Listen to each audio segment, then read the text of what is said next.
Carnival Phantasm HibiChika special is one of two Carnival Phantasm specials. The other one is Carnival Phantasm EX Season, which I did watch, but I had so little to say about it that I'm mentioning it right now in this review for a different special than giving it its own episode.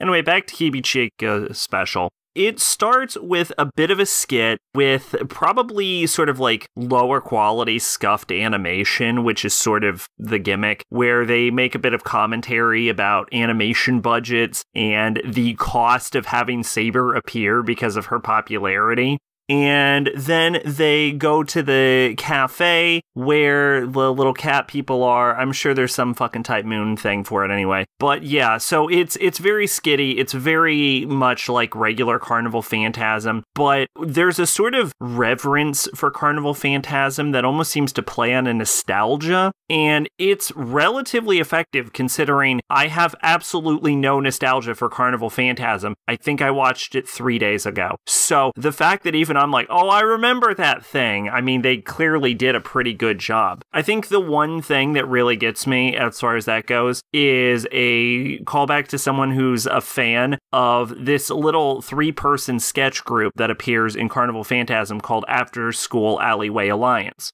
Now, the thing about the After School Alleyway Alliance is I never really found their segments particularly funny, but I did like their little catchphrase and little signature move they did at the end of every punchline where they snap and they say After School Alleyway Alliance. I always liked that. And they sort of bait you in this special with it, knowing that that's probably your favorite part of the After School Alleyway Alliance anyway. So yeah, I did appreciate that little segment that this has. It's a sort of fan service for a fan servicey parody. It's weird, but it works.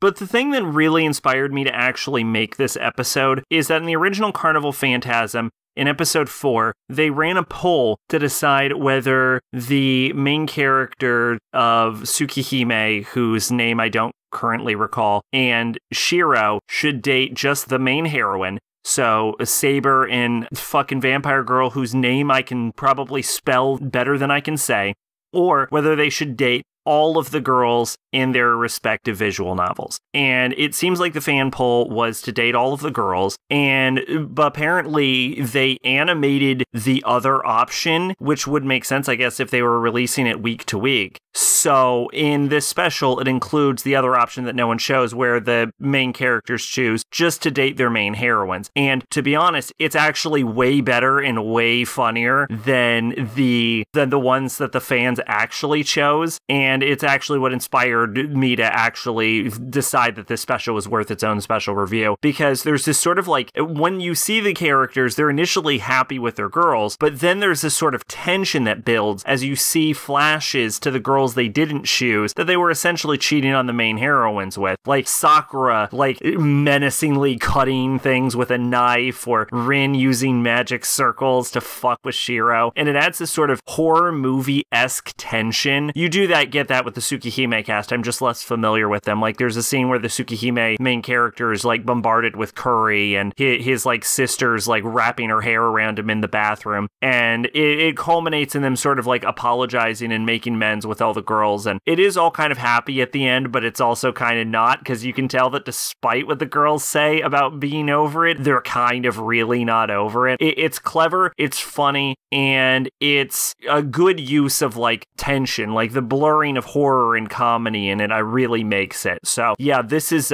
funny enough the best episode of Carnival Phantasm. Twitch and Discord in the description. I've been Sacrobolic, your envoy of hope. Bye bye.